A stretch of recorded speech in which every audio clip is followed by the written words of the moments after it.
Hi, I'm Yawa. It's often said there are 1,000 Hamlets in 1,000 people's eyes. But today I'm not to talk about Hamlet. I'd like to share my view of Confucianism and Taoism. Let's start.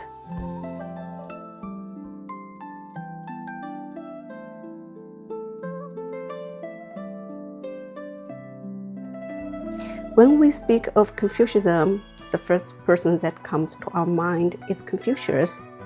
Even many people from non-Chinese cultural background know him. It seems that Confucianism comes only from Confucius. But in fact, that's not the case. In Chinese, Confucianism was called Rujia. Before 770 BC, Ru was originally referred to a funeral or ritual master.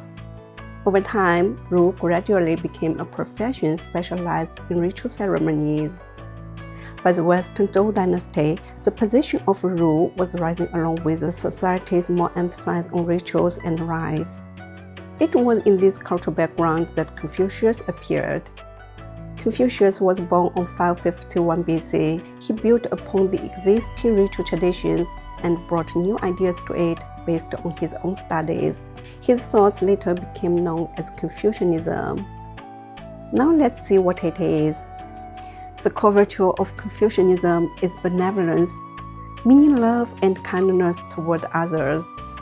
The Confucian ethics include righteousness, referring to fairness and justice; propriety, referring to the rights of the Zhou dynasty which Confucius wanted to restore; knowledge, referring to both wisdom and knowledge; integrity, including honesty and trustworthiness; forgiveness, meaning understanding and tolerance; loyalty, it's about helping others and treating friends with honesty and trust; piety, meaning devotion and reverence to parents; filial respect, referring to the love for one's brothers and sisters.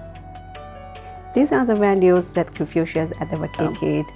Now let's turn to Taoism. I prefer pronunciation it Taoism. It's totally different from Confucianism.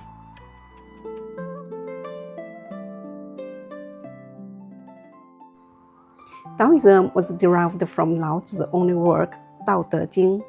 As to the story of Lao Tzu and Dao De Jing, please go through my previous videos. At the heart of Taoism is one word, Dao. What is Dao? Let me try to speak its definition in one path.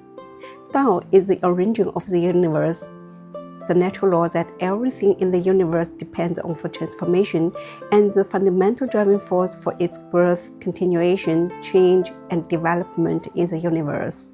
A little bit long, right? To me, it comes down to just 3 words: laws of nature. When I perceived that Tao is actually the laws of nature, everything makes sense to me. Taoism advocated no knowledge, no desire, and non-action. No knowledge, we can find the answer in Dao De Jing chapter 19. No desire, the answer lies in chapter 3 and 37.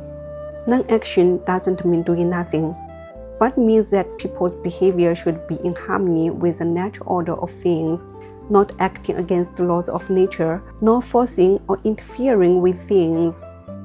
After learning Dao De Jing, I found it amazing that I could find answers to all questions in life. Here's my take.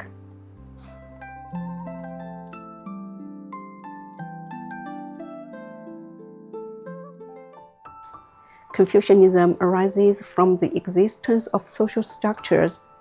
These structures create competition, and competition requires standards. Those standards are shaped by Confucian values. They are like human-made frameworks that guide people what should do and what should not do. However, Taoism is beyond such framework. It tells people that everything has its own developing rules, and there's no need to impose personal will on it or interfere it unnecessarily. Many people say that the money is the root of all evil. In the past, I half agreed with it, but now I see it differently. The root of evil is excessive desire. How can people reduce desire? Chapter 3 offers the answer. How can people keep inner peace? Chapter 16 and 56 provide guidance. Whether it's how to view war or how to be aligned with Tao, people could find insight through Taoism. I'm not sure whether the change in my behavior was inspired by Taoism or not. A few days ago, I was walking in the rain. When the rain stopped, people on the road closed their umbrellas. In the past, I would have done the same, but at that moment, I still walked with my umbrella open. Of course, it got me some odd looks. People just thought I was weird. But what they didn't know was that I was letting my umbrella dry. Even I found it hard to believe at that moment that I no longer cared so much about what others thought.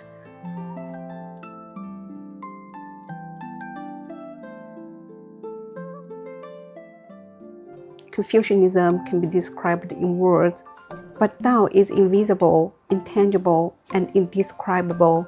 It can only be understood through personal perception. So if Taoism is new to you, I invite you to spend some time with it.